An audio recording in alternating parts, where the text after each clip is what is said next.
Out here in the perimeter, there are no stars. Out here, we is stoned, immaculate. Hello and welcome. This is the C86 show. I'm David Eastaugh. As you know, we love a special guest. This week is going to be an author who's just written and published a book. Her name is Professor Kristen Feldman-Barrett, whose book is titled A Women's History of the Beatles. This has come out, I'll tell you who the publisher is. It's Bloomsbury Academic, USA. Anyway, just Google A Women's History of the Beatles and Christine Feldman-Barrett, and you will strike gold. Anyway, this is the interview, and after several minutes of casual chat, we got down to that very exciting subject that was the reasons for this book. Christine, it's over to you. I mean, sometimes I will tell people that this book is a lifetime in the making, in the sense that I've been a Beatles fan since I was a little girl. My sister and I were fans early on, and we're both born, my sister was born in the mid-60s, I'm born in the early 70s. So we're certainly second generation fans of the group. And we found ways to always sort of bring Beatles fandom into our lives. And so that's always been there. But then when I was doing my PhD, that interest in the 60s came back in an academic way, obviously. And then I worked on my PhD, which was about mod culture and mod culture's reach globally from Britain to places like Japan and Germany and the US. And the Beatles came into it a little bit, especially as I was living in Hamburg for a year. So I got to see the places where the Beatles had played in St. Pauli, the red light district there. And I got to interview some people who had known the Beatles at that time. I was asking them more about that connection between the UK and Germany and youth culture at that time. Yeah. And how fashion and style and all those things were being translated back and forth. And that the Beatles were in the mix, obviously, in the very early 60s there. And essentially, I guess my feeling about going into writing this book and doing the research for it was that women have been at the heart of the fandom of the Beatles, and not just in the 60s, but going into the second and third generation of the fandom. Yeah. And even though there have been memoirs written by women who were married to a Beatle or friends with the Beatles and things like that, I felt there was still a kind of narrow view, especially of female fans within the Beatles story. And also, there wasn't really anything written about all the musicians, women in bands in the 60s, not just later on, but even in 1964-65, these all-girl garage rock bands who formed because of the Beatles. And I thought that story hadn't really been told yet either. So with this book, I wanted to, I think, just broaden the history and give more voice to women who had been really involved in connecting with the Beatles in all these wonderful ways. And certainly in terms of the wives and girlfriends, I think there were narratives there that I wanted to further explore and maybe overturn a bit in terms of, again, the narrow view or perhaps not very positive view of some of the women involved in that part of the story. So Yes. yeah. Well, it's quite an interesting one. Well, there's a lot there, isn't there? Because obviously, well, it's a very interesting time in your book, isn't it? Because there's the Me Too generation and sort of movement that's happened. And I think a lot of people have sort of, like I mentioned previously, there was a book that came out by Virginia Nicholson, How Was It For You, which was about women in the 60s. And because when I was growing up, I was born sort of in, I suppose, the mid-60s, you know, everything looked so rosy and everything was beautiful. And then people have started pulling it apart a bit, and narratives and stories come out.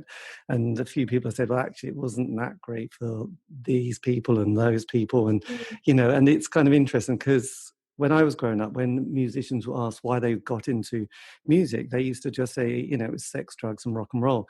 Obviously, that's now being told, they're being told to stop saying that, because the world of the groupie was kind of all you heard about, really, with most women. And there weren't that many. There were a few in bands, but, you know, again, it was very much a bit part, wasn't it? So with the Beatles, and going back to this period, the wives often and the girlfriends get kind of a bad deal, really, don't they? At the Yeah, well, a few of them, excuse me, a few of them definitely do at the time. And, you know, we can talk about Yoko Ono, we can talk about Linda Eastman coming into the Beatles story at the very end of the band's career. Yes. And they certainly are not given the same warm welcome, let's say, into the Beatles story as someone like Jane Asher received, as someone like Cynthia Powell received, Maureen Cox, who married Ringo Starr, and there are different, and Patty Boyd, of course, married George Harrison. So the way that I approached writing about them in the book was to talk about how the Beatles story really became this fairy tale of the 60s and continues to be celebrated as this epic story, obviously this amazing story. And that's why there are thousands of books literally written about the Beatles. But I wanted to think about the women in the story as you know, if the Beatles were seen as this kind of Prince Charming archetype, these Maud Prince Charmings, and they were also seen as these kinds of cinder lads, because the story that was always trotted out, especially in the American press, was that they came from very humble working class origins. And even though since then, obviously, that story has become more nuanced, but that was the story then. And so it was a rags to riches story. They were musical royalty, if you will, princes of pop. And so all the women who came into the story obviously were highly scrutinized. And by the time we get to the late 60s with Linda Eastman and Yoko Ono, there's a certain expectation from the public and the media in terms of who these women should be. They should be glamorous, they should be movie stars or models, and certainly they can't be an avant-garde artist or a divorced American photographer who isn't into wearing makeup and is more of a hippie chick, as she sometimes did describe herself later. So, yeah, so I think there are many different ways that the Beatles story has been told, or the women have been talked about, but that was my way to approach it. Also because there was a lot of interesting writing that came out in the early 70s, just after the Beatles broke up, where feminist literary critics were deconstructing fairy tales, you know, and looking at how they were not only tools for socialization, but were potentially maybe not harmful, but they were making women believe that they could only be happy if this, and this happened. You know, if they married the prince, that was the ultimate goal. So I thought it was interesting to map that kind of literature and those studies onto what was happening in the 60s. And the Beatles story is certainly, as I said, it's been presented as this epic tale, as this fairy tale of sorts. So I thought, I thought that was a good way to approach it. Yes, very good. Because obviously in the 70s, I say obviously, it might not be in the 70s, but there was the Stepford Wives, the film that came out, which was quite a heavy number, wasn't it? About sort of going back to really having seen that probably women and feminism was kind of rising quite a lot in the 60s, and a lot of people were starting to want to question things and actually have more sort of equal rights and equal pay and everything like that How dare they? There was this kind of movement back to the 50s, wasn't it? Like, oh, wait a minute, let's not get carried away here. So I think with the Beatles, when they started getting relationships, there was a huge amount of judgment, and obviously the Yoko character, and also Linda to a degree. But one of the main kind of women in the sort of Beatles stories that seems to have shaped at least one of the members, and obviously kind of the relationship that he had with himself as well as everybody else, is kind of John and his mother being killed. And that was quite, and then him growing up with his grandmother. But obviously you don't see something like that happen and not be completely damaged for the rest of your life, really, or struggle with it, as highlighted on one of his solo albums, Mother, which was horrendously tear-jerking. So that was kind of, that kind of shapes a lot of the Beatles stories, because John's always had that quality of, from people who knew him, of being quite vicious at times, which is only understandable because, you're going to have a little bit of a edge to yourself, aren't you, if you've seen your mother get killed on a crash?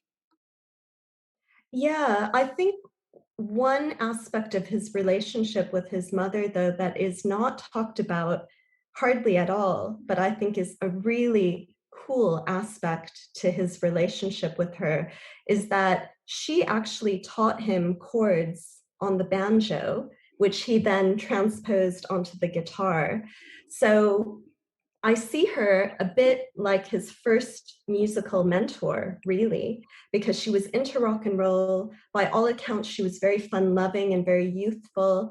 And I love that she encouraged his interest in music to the point where she really sat him down and said, okay, I don't have a guitar, but here's a banjo, and let me show you how you can start playing.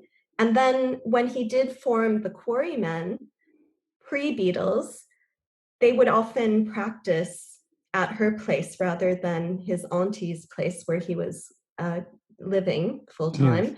And so I think, even though, of course, it is a tragic story that he loses his mother so soon after they've reconnected when he's a teenager, I like that piece of the story, that she was very encouraging of him to pursue music and to see it as something truly important in his life. So that's a invaluable gift that she gave him. Yes, well, absolutely. And obviously, I could imagine, it's always difficult, but when he sees Yoko, and this is at one of those galleries, isn't it, which I think, is it Barry Miles? He's part of that kind of London underground scene that had sort of, I think, Indica. Yeah, the Yeah. gallery. And then he'd also been working on International Times. And then they put that event together in 1967 at the Ali Pali, sort of, I think it was June time, the 14-hour Technicolor Dream, where Yoko is there and she's doing one of her art pieces. And I think John's also there from that little bit of film. I mean, it's kind of interesting how quickly the Beatles had changed from that sort of early 60s, within not even a decade, had already started to explore so many other different avenues. And it's kind of interesting that Yoko kind of strikes such a curiosity for him. And also Paul was another person who was actually more interested in the sort of the avant-garde than John was. But again, it was just the way that the Beatles did change so much, and the decade changed. And I always remember that Philip Larkin poem, which starts, the 60s started in 63 with, Lady Chatterley's Lover and the first Beatles album, which I always thought was quite nice, because decades don't really fit perfectly, do they? They often sort of have a bit of a slow start and they go into the next decade. So that was quite interesting. And though there had been Elvis, the Beatles and then the Stones obviously were the ones who created these fandoms. So when you were doing your book, did you analyze much about the emotional impact that the band and the musicians have on people's lives? Well, I was, of course, focusing on women's experiences. So the women who I interviewed who were fans either in the 60s or beyond, I was interested in how young they were when they had that first encounter with the Beatles, that fateful moment that in many ways shaped their lives to different degrees. But I think what I wanted to bring out was the diversity of the experiences. So when we think of Beatlemaniacs, for instance, we can't get away from those images of the screaming, fainting girls, the girls that are going just hysterical. But again, those words, maniac, hysterical, being slapped onto adolescent girls, young women, it is problematic, isn't it? Because then I think what happened at the time with the media coverage of those fans, it sort of took away any other deep or any potential for deep inquiry into, as you said, more of the deeper emotional or cultural impact that the Beatles had on these girls, on these young women. But the funny thing is, David, that if you actually look at a lot of the interviews at the time, even in mainstream media, where these obviously adult male reporters are asking these adolescent girls to tell them why the Beatles are so meaningful to them, they will actually say, and they will talk about the things they're doing with their friends, the fan clubs they're forming, the school dances, why they got into different mod fashions and things like that. But all of that is sort of lost, or even at the time, I think people sort of didn't care to hear about that, because it was much easier to just categorize and stereotype girls who were Beatlemaniacs as silly. It was easy to sort of patronize them and think that this interest in the Beatles was just frivolous and not in any way meaningful to them. And it clearly was meaningful. And I think that was part of the story that I really wanted to overturn, is that, or at least say, look, there was so much more going on behind that wall of sound, if you will, all those screams. There were all these stories of girls becoming really invested in things like art and music, becoming musicians because of the Beatles, even at 15, 16 years old, things like that. So I think for whatever reason, and I mean, there are many reasons we could talk about in terms of why this sort of stuff wasn't really a focus for, say, the history of rock that's been written so far. And I mean, we can talk about that later if you would like to, but I just think, it was easy just to have this sort of shorthand of what was happening and saying it was just hysterical affect. It was just this silly adolescent response to these four good-looking guys, but there was so much more. On that fandom, do you think that people look at it differently if it was the boys or young men to the girls and young women? Because I suppose when you were talking about that, I just, I was thinking, well, I suppose my first love was David Bowie, seeing him on Top of the Pops and stuff. And so that was my first single. And then, he kind of just stayed with me all my life. Now, it was very lucky, because it could have been someone else like Gary Glitter, but it wasn't, thank God. But interesting enough, it was like, when you're young, you see watching something, you think, wow, that looks amazing. And you get drawn to it. You don't understand why, because you're about 10 or 11.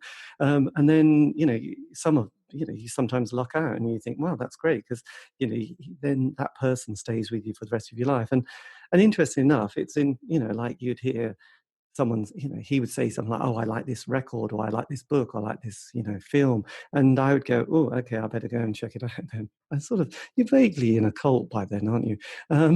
But it's all right, it's okay. But I just wondered if there's a gender imbalance with whether it's a young woman or a young boy, whether it's reported differently, or sort of the story is told differently.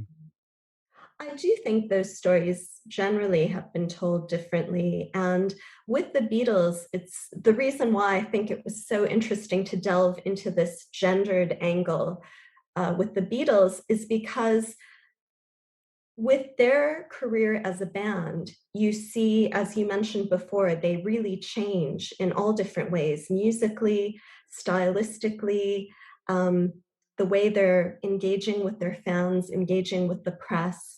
It really changes over that relatively short time span. And with the Beatles, we see this transformation from what today would be called a boy band. And I really actually bristle a little bit when people call the Beatles the first boy band, because I think that's problematic. I don't, see the Beatles as being the same as One Direction or Take That or something, because they were, they were composers, they were songwriters, and they were also a serious rock band from the start, from their Liverpool days before Beatlemania and everything. But what we see with the Beatles, I guess I'm just using that as a shorthand at the moment, but we see them be a band that is ostensibly a pop rock act.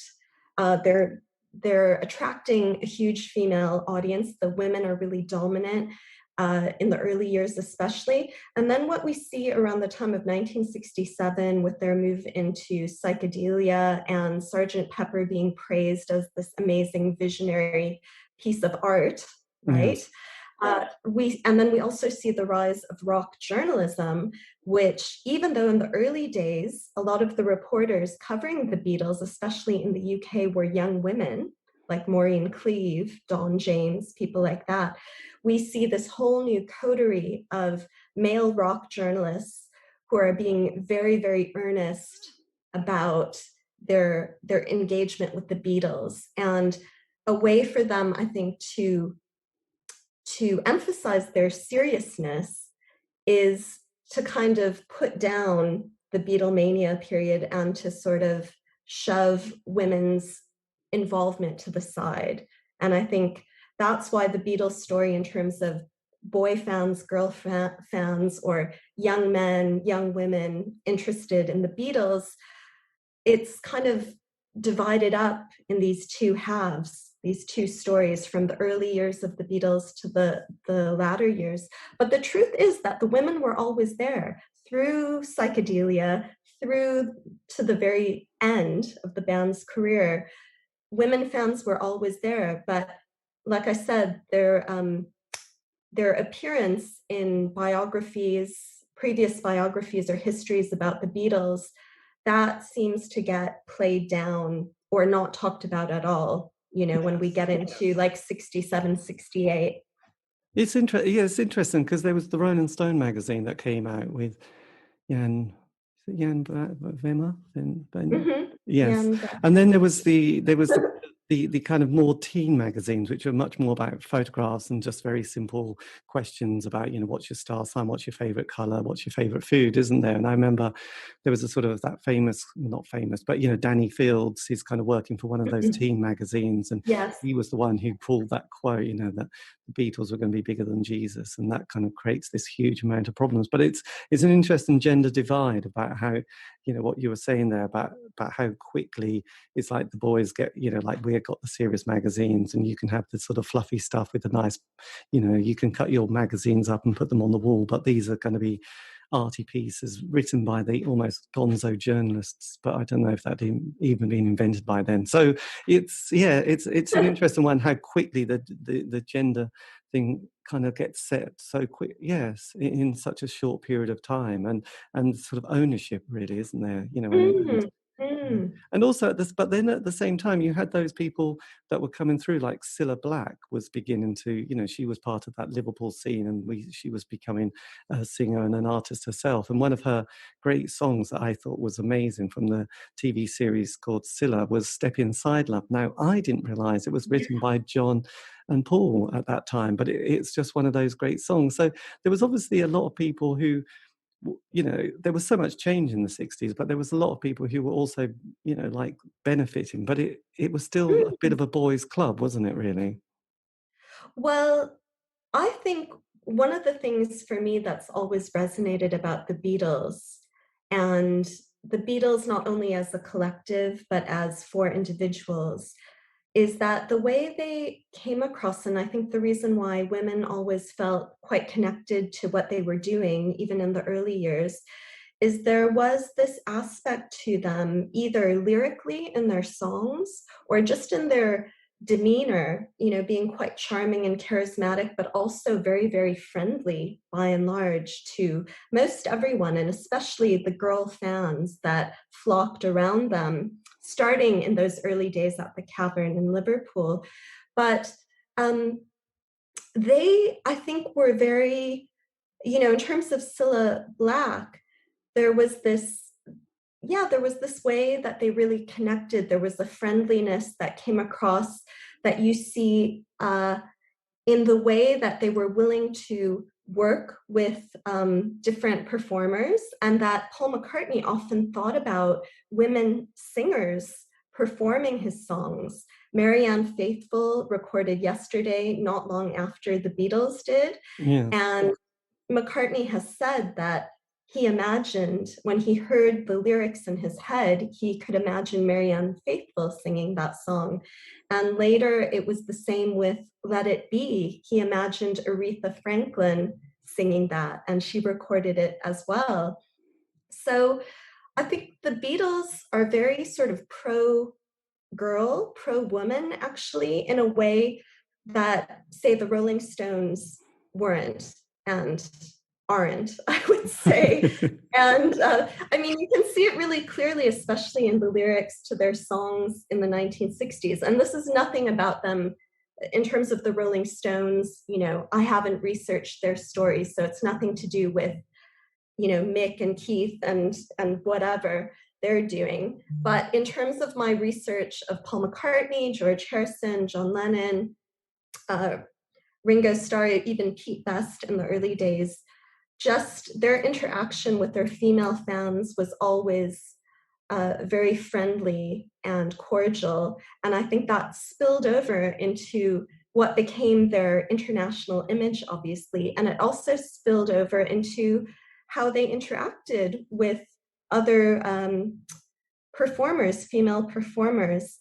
You were saying it was a boys' club, and that's true in terms of the gatekeeping, I would say, around female rock bands, because there were female rock bands at the time, but they weren't written about. They didn't get really a lot of contracts with record labels, whereas obviously women like Cilla Black, Marianne Faithfull, Sandy Shaw, all of them were in the spotlight for sure. Yes. There was an amazing bass player called Carol Kay, wasn't there, who I think guested on about 1,000 different recordings, including the Beach Boys. She was just extraordinary. So I think a lot of the women just had to sort of, there was a film, wasn't there, 20 Feet from the Mic, or something about the backing singer. There often it's like you can sing in the back, but you can't be at the front. But it was interesting you mentioned the Rolling Stones, because it is kind of this yin yang stuff, isn't there? There was the Beatles that obviously had this bit of an image, and Brian Epstein and that kind of that world of the public school sort of manager. And then there was kind of you wouldn't want your daughters to go home with the Rolling Stones, which was kind of like, wow, that's quite hard. And the 60s was quite an interesting period, because it was, it started with that slight optimism, though no one knew where it was going to go. But it ends with kind of, Charles Manson, Altamont, the death of, Janis Joplin, Jimi Hendrix, Jim Morrison. And as and there is this thing of wanting to, in the end, to sort of destroy, isn't there? And to I mean, it's a very destructive kind of world, entertainment at the best of times, and most people do get chewed up. Like you mentioned, Marianne Faithfull, I mean, she ends up with a phenomenal amount of problems, living almost on the streets, if not in a car anyway. I mean, so when you were talking to with a lot of the fans, how did they cope with that moment when the Beatles are no longer the Beatles, and they've also got to an age where their lives have changed and things are moving on? I just was kind of curious what you found with your research on that.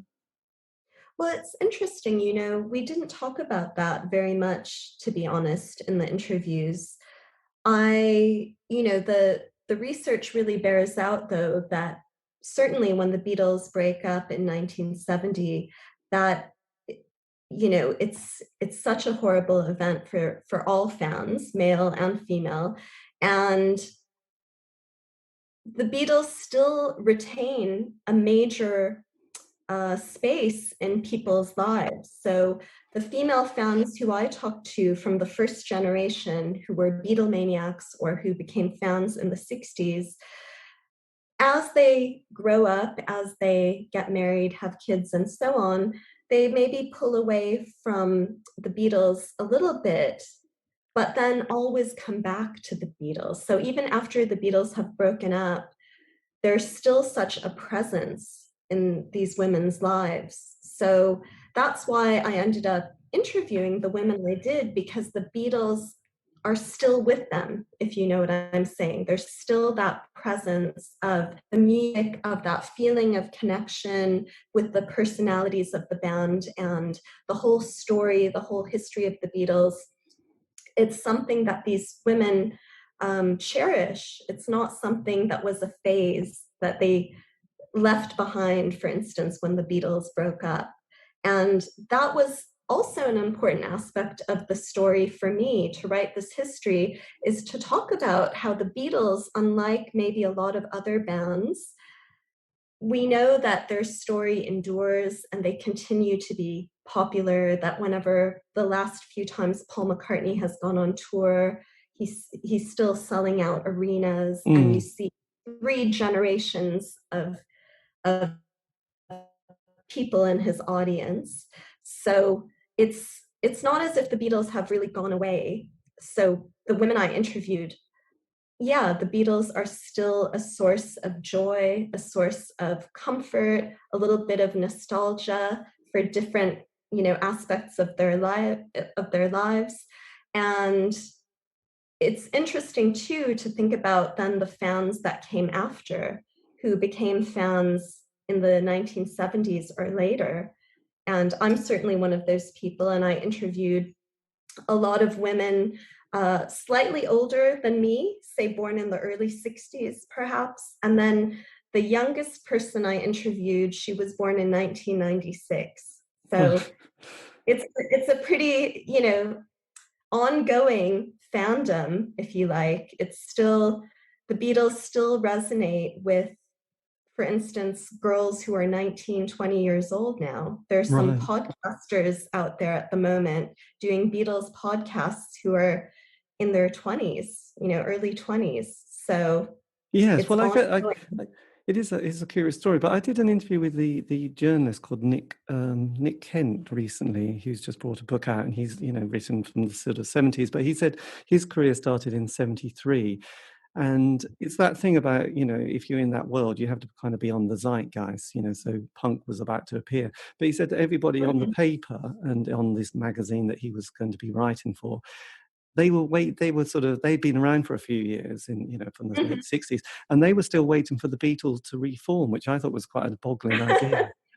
But it was 73, so there was all that potential. And so those guys were already out of touch, because it's like, no, they're not going to reform. And if they do, who cares? Punk is appearing. And they were like, no, we don't, that's not real music. So it's kind of interesting how people quickly get stuck into stuff. And it's kind of interesting how, this love affair of a band, because luckily, as I mentioned about David Bowie, he kind of just was this person who went through my life. But then in the 80s, I was obsessed with this band called The Smiths, who lasted 5 years, and they had this very intense time. And when they broke up, there was a kind of for me, an emotional kind of divorce almost. I kind of couldn't play their records for a while, and it took a while, a period of time to sort of come back, because it was almost a bit too obsessive, and I just wondered, did you find that some of the people you spoke to when they broke up, almost, a bit like one of those biblical stories of trying to deny that you knew Jesus Christ? I can't quite remember the whole narrative of that story, by the way. But you almost go, oh, no, I didn't really like the Smiths. I did. And then you go, well, I did. I was really obsessed with them. But it was almost one of those experiences that you kind of not became a cult member and brainwashed, but it almost felt like a relief when you could have a break from them. I just wondered if you'd found any of those kind of people who had experiences a bit like that.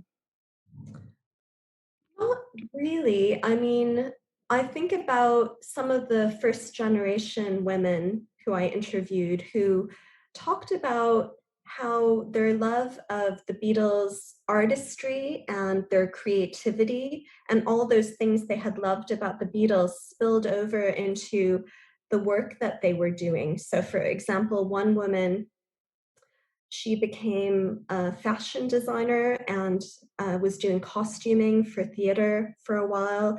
And so all of that sort of energy that the Beatles had inspired in her went into what she was doing, say, by the early 70s, And it's those sorts of narratives. And the energy and the dynamism, if you will, behind the Beatles just reverberated for these women even after the band had broken up. Now, I did hear from a later generation fan, someone who's born in the mid 80s, so didn't really come to the Beatles until the early 2000s.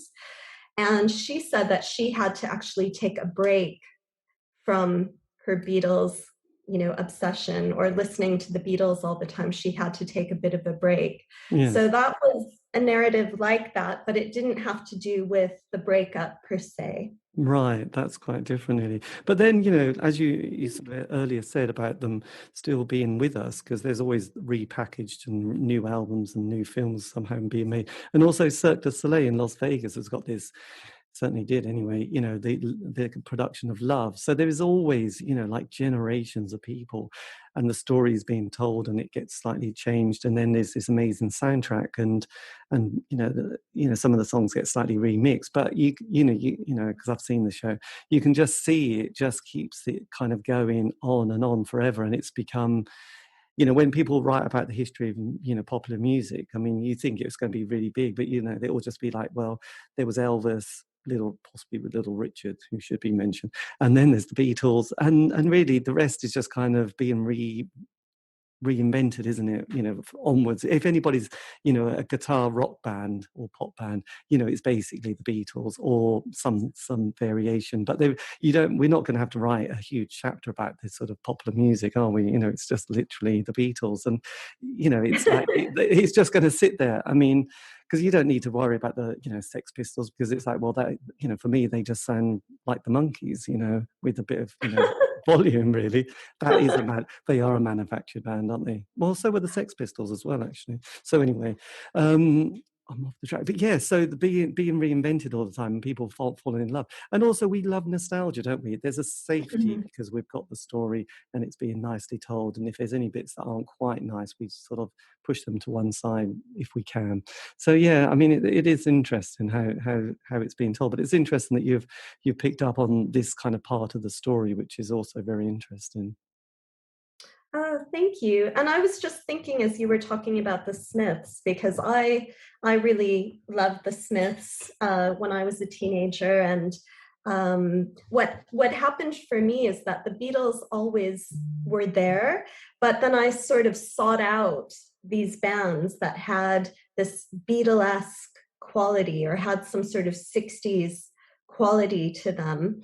And of course, we see that in both male bands, power pop bands, pop rock bands, whatever you want to call them, and also bands like the Bangles, especially their early sound when they were still called the Bangs, was very Beatlesque. And Susanna Hoffs and the other members of the band have talked many times about how they got together because they wanted to be the Beatles, essentially. They wanted to be this all-girl Beatlesque band.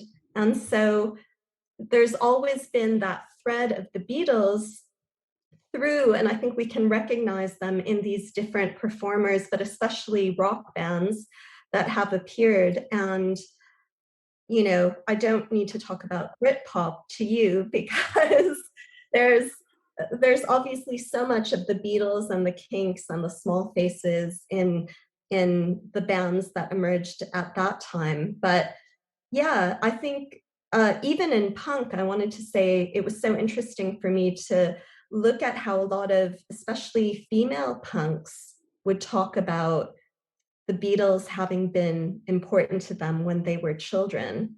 And that had kind of inspired them to seek music out and want to be involved with music. Of course, by the time they're teenagers, punk is the thing. So yes, they become involved with that. Well, I suppose it's interesting because Glenn Matlock, who was the bass player of the Sex Pistols, who co-wrote all those songs. Sid Vicious didn't write anything.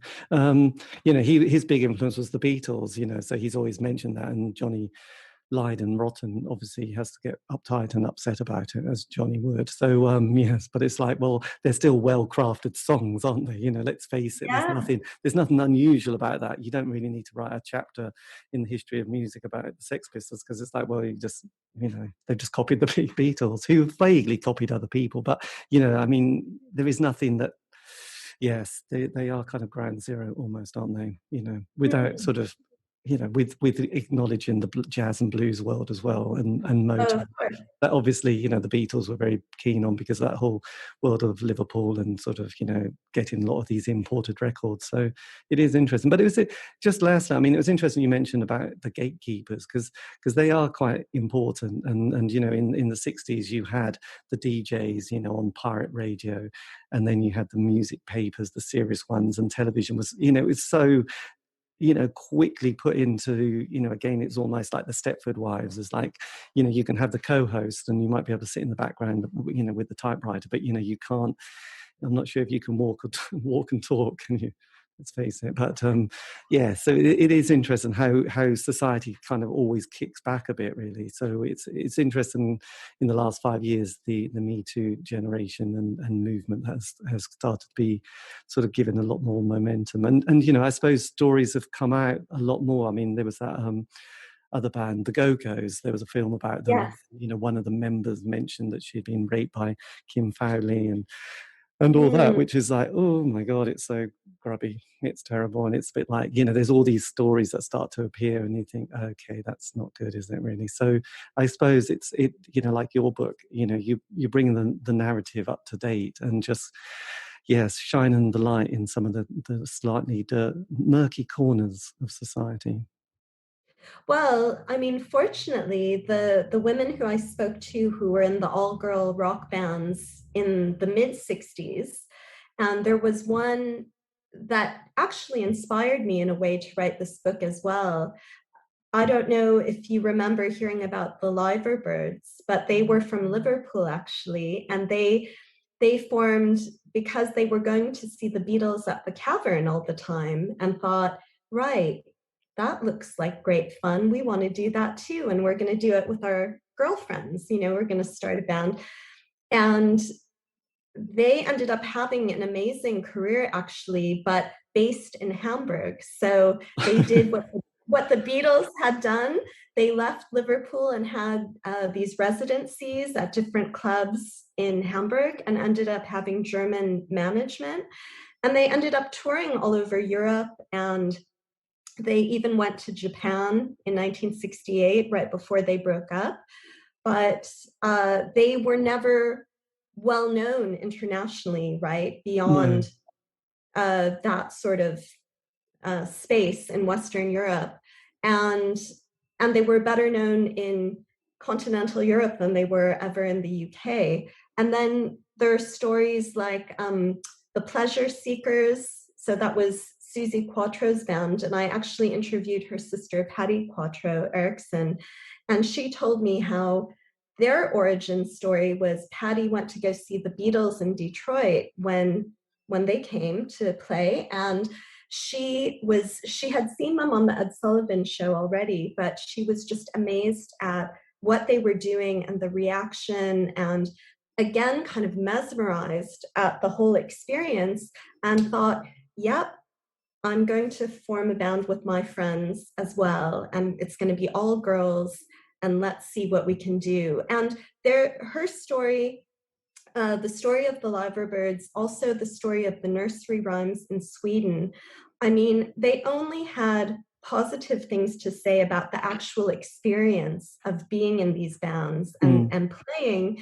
And Patty also told me that the support from the other male musicians in the rock scene that she came across through the years, it was always super positive, and they were always thinking it was so cool that these girls were playing in bands. So she said it had nothing to do with the atmosphere, if you like, of the guys in the bands, that it really had to do with that gatekeeping at the executive level, with record labels and with people who were making decisions about which bands would get signed and who would be promoted promoted. And they never seemed to think that they could promote an all-female rock band in the way that they could the female singers. It just was inconceivable to them, or they thought, oh, they're just going to quit and get married and have babies. That's the only way this can play out. Yes. So they just couldn't understand that maybe these young women wanted to do something different. They wanted to do something more, and they were doing it. And why couldn't they? And why shouldn't they be supported? But they just weren't in terms of the commercial support.